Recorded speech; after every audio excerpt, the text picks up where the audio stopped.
Hola, en esta ocasión voy a iniciar un grupo de videotutoriales de un nuevo proyecto que estoy emprendiendo que se llama Software México, que tiene como finalidad tratar diversas tecnologías que tienen que ver con el desarrollo de software.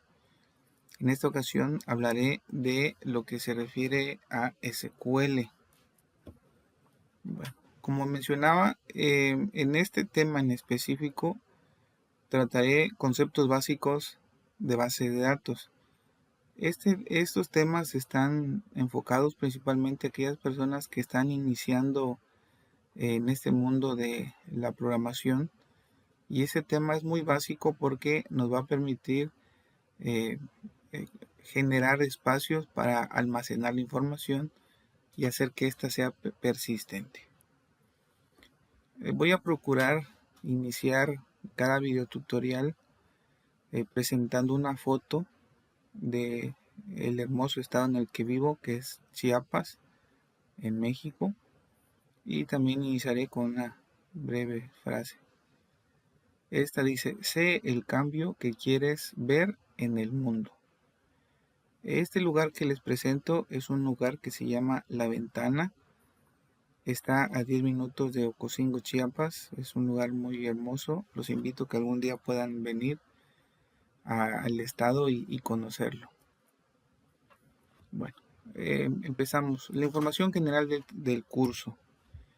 Eh, ¿Cuál sería el objetivo general del curso? Es que ustedes sean capaces de gestionar bases de datos mediante enunciados para definir y manipular esas bases de datos utilizando un lenguaje que se llama SQL.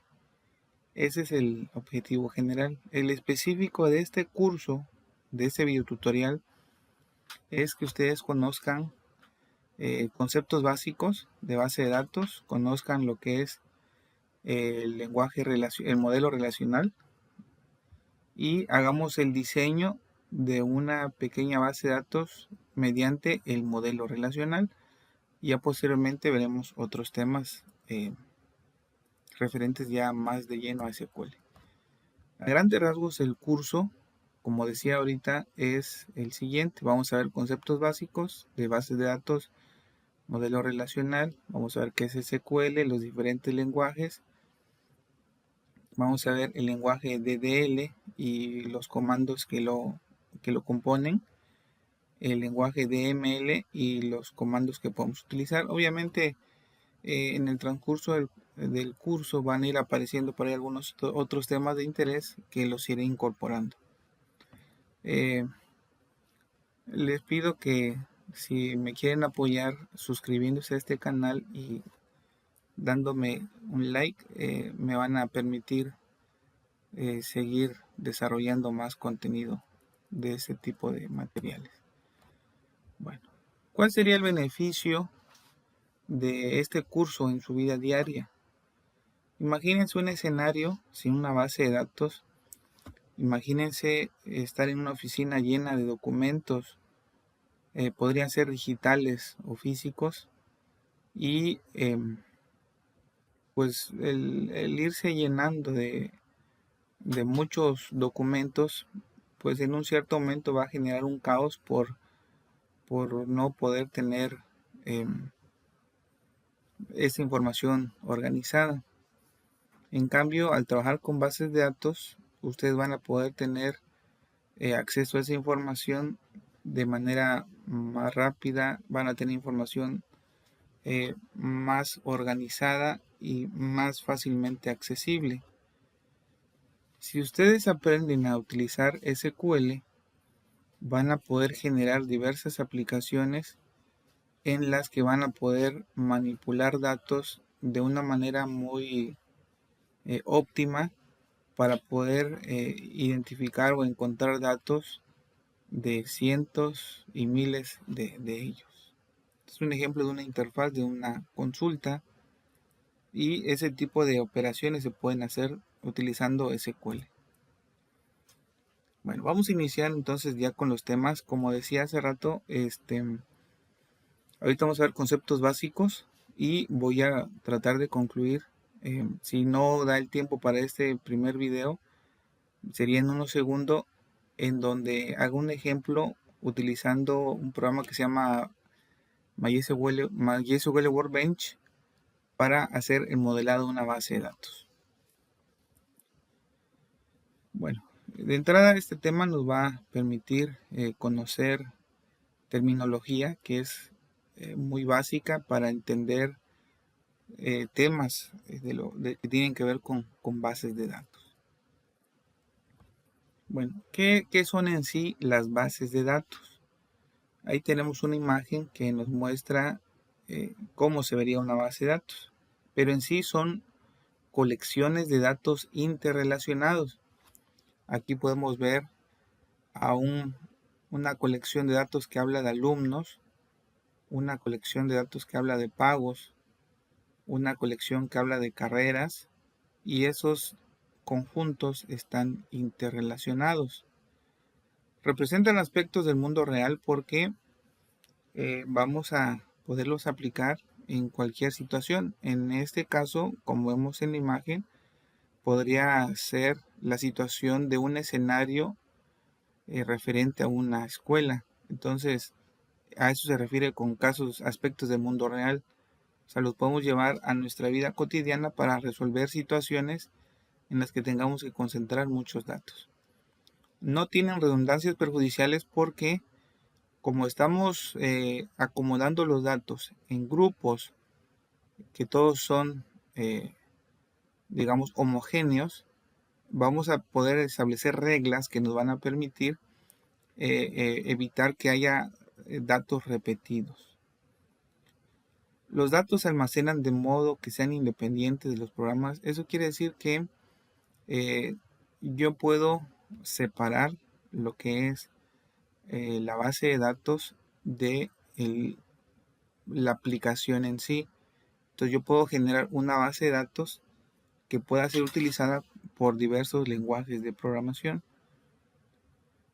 Cuenta con métodos bien determinados para manipular sus datos. Esto se refiere a que ya existen comandos, instrucciones o interfaces que nos van a permitir acceder a la información y no va a depender de nuestra pericia como programadores para poder acceder a los datos. No necesitamos ser unos superprogramadores para poder manipular bases de datos, crearlas y trabajar con ellas. Bueno, si hablamos de la palabra sistemas, podemos entender que son un conjunto de elementos que interactúan de manera armónica. Entonces, los sistemas de base de datos, como se ve en ese dibujo, pues son un conjunto de elementos que interactúan de manera armoniosa. Si ustedes quieren dedicarse a desarrollar software, pues tienen que trabajar con este sistema que está aquí plasmado en esta imagen. Para empezar, ustedes pueden interactuar ya sea como usuarios o programadores o o algún otro tipo de usuario que va a requerir información. Para poder interactuar con las bases de datos, van a requerir una serie de programas. Podrían ser programas para hacer consultas o programas de uso específico como lenguajes de programación por medio de los cuales van a acceder a los datos. Un programa muy importante que funciona como un intermediario es el DBMS o Sistema Gestor de Base de Datos. Ese es el programa que va a permitir interactuar al usuario y sus aplicaciones van a poder interactuar con los datos. Generalmente un sistema gestor está compuesto de dos grandes grupos de programas. Contiene un conjunto de programas que se encargan de procesar la consulta que se haya hecho en la parte superior y también va a interactuar con la parte física que también interactúa con el sistema operativo y los archivos físicos. Generalmente una base de datos está compuesta de digamos que dos grandes elementos: los datos en sí y un conjunto que representan digamos que el diccionario de datos. Ahora, el hecho de trabajar con sistemas de bases de datos tiene una serie de objetivos. Uno de ellos es Pues lo que tratamos de solucionar, como dice aquí, es eliminar redundancias e inconsistencias. Las redundancias e inconsistencias serían evitar datos repetidos y que esos datos repetidos generen problemas, datos que sean ambiguos y que pues, no nos permitan identificar cuál es la información adecuada. También nos permiten tener un control de acceso a los datos. Esto quiere decir que nos van a ofrecer un entorno que nos va a facilitar el manejo de los datos. El aislamiento de los datos hace referencia a que vamos a poder trabajar con nuestra información y hacer operaciones, y en un cierto momento no vamos a tener conocimiento de que existen otros usuarios que están accediendo a la misma información o a la misma base de datos. El acceso concurrente se refiere a que nos va a permitir que muchos usuarios puedan ingresar al mismo tiempo a la base de datos, y pues cada uno va a hacer la operación que corresponde. El hecho de trabajar con sistemas de base de datos nos ofrece seguridad porque nos va a permitir controlar quién ingresa la información y qué puede hacer con ella. La integridad se refiere a una serie de reglas que nos van a permitir controlar la información, controlar el estado que tienen los datos para evitar que esos estén en un estado inconveniente e inadecuado. Bueno, los modelos de datos nos van a permitir hacer un diseño conceptual de la información de una base de datos. Nos permiten generar de manera, la mayoría de ellos de manera gráfica, la representación de los datos y cómo se relacionan esos conjuntos de datos. El SQL es otro concepto básico que tiene que ver con bases de datos, y el SQL es un lenguaje de consulta estructurado que nos va a permitir hacer un conjunto de operaciones. Entre las funciones que podemos hacer con el SQL es definir estructuras, manipular datos, manejar la seguridad y algunas otras actividades más que, que hacen del SQL un lenguaje muy completo. Generalmente el SQL trabaja con un modelo que se llama modelo relacional, que ahorita lo voy a mencionar. Entonces el curso en sí va a consistir en que conozcamos muchos de los comandos que nos permiten manipular bases de datos utilizando estas instrucciones SQL. Hay diversos gestores de bases de datos y la gran mayoría de ellos trabajan como base el estándar SQL, la norma SQL. Bueno, vamos a conocer el modelo relacional. Este modelo es básico para trabajar con bases de datos porque, como decía ahorita, el modelo relacional es la base de muchos sistemas gestores de base de datos. Bueno, ¿qué es en sí el modelo relacional? Es una colección de tablas que nos permiten representar los datos y las relaciones entre estos. Aquí tenemos un ejemplo de una base de datos y aquí tenemos, como decía, una tabla. Esa tabla habla de alumnos, esa tabla se llama pagos y esa tabla habla de carreras, y pues todos esos conjuntos están relacionados. Esto es en sí el modelo relacional. De manera muy específica, decía que el modelo relacional está compuesto de una colección, un conjunto de tablas. ¿Y qué es una tabla? Pues una tabla contiene los datos almacenados de una manera tabular. Contienen filas y columnas, que ahorita voy a ir detallando cada uno de estos conceptos. Entonces, tabla es el conjunto de datos que tiene la información de manera tabular, es decir, filas y columnas. A una columna en el modelo relacional se le puede conocer como atributo o campo. El nombre más común es el de campo. A una fila en el modelo relacional se le conoce como tupla o registro. Y el nombre de registro es el más común. La intersección de un campo y un registro representa un dato único y es una de las características del conjunto de entidades del que estamos hablando en esa tabla. Y otro concepto muy importante es el dominio. El dominio representa al tipo de dato o los posibles valores que podemos tener en las columnas. A grandes rasgos, eso es lo más básico que tiene que ver con el modelo relacional, pero hay otros conceptos que también son importantes conocerlos. Okay. Es necesario conocer de restricciones porque es importante poderlos aplicar y es necesario para aplicar adecuadamente el modelo relacional. Bueno, la primera restricción son las restricciones de dominio y estas a grandes rasgos especifican que en cada atributo o campo debemos manejar valores atómicos. Aquí tenemos un ejemplo. Tengo el atributo nombre, pero este atributo nombre digamos que no es atómico porque se compone de nombre, apellido paterno y apellido materno. Entonces esta restricción nos dice que solamente debemos guardar o almacenar en cada columna un atributo atómico. Entonces no sería factible guardar el nombre, lo más adecuado es separarlo en sus elementos atómicos, que serían nombre, apellido paterno y apellido materno. Ahora, restricciones en la clave.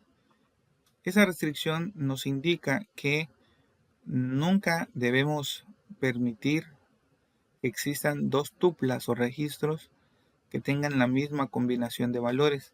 Y para eso es necesario identificar de manera única cada tupla. Y eso se haría por medio de la definición de una clave. Ahora, restricciones sobre nulos. Esa es otra limitante que se aplica al trabajar con base de datos relacionales. Los atributos nulos son aquellos atributos que pueden estar vacíos en un cierto momento. Entonces, al momento de estar trabajando con el modelo relacional, tenemos que cuidar cuáles atributos pueden ser nulos y cuáles no. Un ejemplo, tengo dos campos, tengo el campo nombre y el campo correo electrónico. El campo nombre no debe permitir nulos porque pues todas las personas tienen un nombre. El campo correo electrónico puede permitir nulos porque pueden haber personas que sí y personas que no tengan un correo electrónico. Pero por el hecho de que hay personas que no tienen correo electrónico, por eso debemos permitir que manejen nulos. Entonces, en ese sentido, eso es lo que implica esta restricción, que tenemos que identificar cuáles sí pueden estar vacíos y cuáles no. Otro concepto importante en el modelo relacional es el de claves y existe uno que se llama claves candidatas. Las claves candidatas son aquellas columnas que me van a permitir identificar de manera única los datos de una tabla. En el caso de este ejemplo de la tabla alumnos podemos tener tres candidatas: la matrícula, el CURP y el RFC, que todos ellos son datos que pueden identificar de manera única la información de los alumnos. Esas serían las claves candidatas. La clave primaria es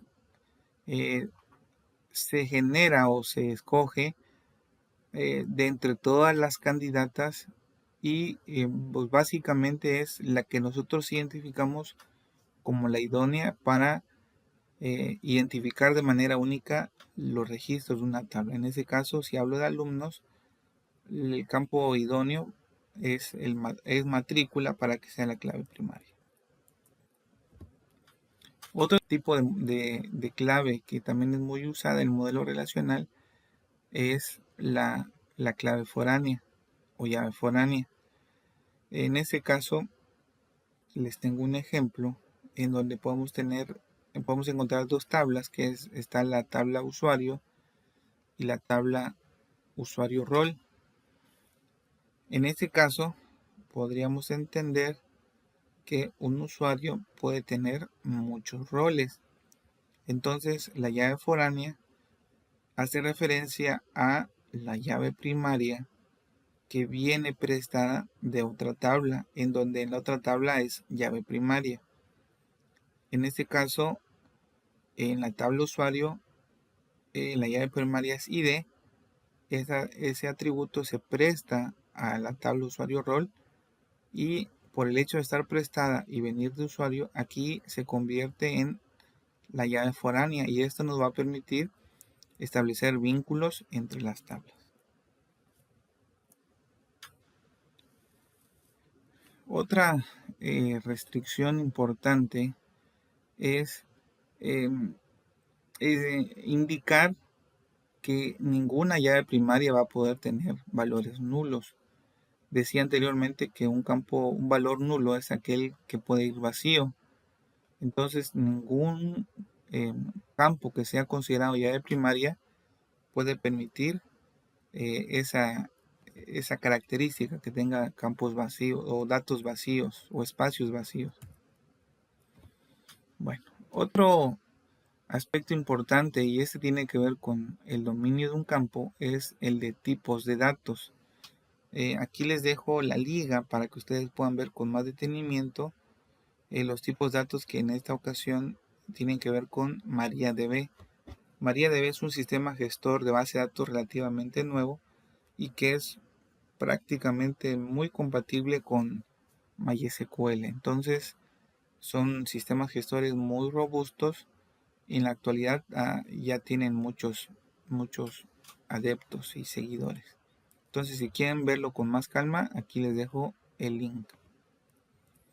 A grandes rasgos, les puedo mencionar que los tipos de datos representan los dominios que van a tener cada una de las columnas, es decir, los posibles valores que van a poder almacenar. En este caso, existen datos de tipo numérico. Podemos encontrar datos numéricos enteros, numéricos con decimales. Podemos encontrar tipos de datos de cadena. Podemos encontrar cadenas fijas, cadenas variables. Podemos encontrar tipos que almacenan objetos. Podemos encontrar también tipos de datos para guardar la fecha y la hora. Está, por ejemplo, el campo fecha, el tipo hora, el tipo fecha y hora, el tipo marca de tiempo y muchos más. Podemos encontrar también, por ejemplo, campos de tipo autoincremental, que esos nos van a permitir hacer que una columna guarde un dato numérico entero, pero que conforme se vayan agregando registros, estos vayan recibiendo un valor incremental y de manera automática para ahorrarnos el problema de ir definiendo un valor para la llave primaria. Bueno, entonces en conclusión, las bases de datos las vamos a poder encontrar en la gran mayoría de procesos que tiene una institución, y también en nuestra vida diaria lo vamos a poder encontrar en diversos aspectos, como por ejemplo en un banco, en una farmacia, en un centro comercial, en un consultorio médico. Entonces, las bases de datos son la tecnología básica que nos va a permitir automatizar el manejo de los datos. Bueno, entonces, como mencionaba al principio, para concluir este tema, en el siguiente video voy a hacer un ejemplo del diseño de una base de datos con una tecnología que se llama MySQL Workbench, que va a permitir generar un diagrama utilizando el modelo relacional, y a su vez voy a explicarles cómo poder generar a partir de ese diagrama la base de datos física. Bueno, por esta ocasión ha sido todo. Espero que haya quedado todo claro y espero que puedan seguir viendo los videos. Ya les comentaba que les agradecería mucho que se suscriban a este canal para que me apoyen y permitan que yo pueda seguir desarrollando más contenido de este tipo. Eso sería todo. Que pasen buen día.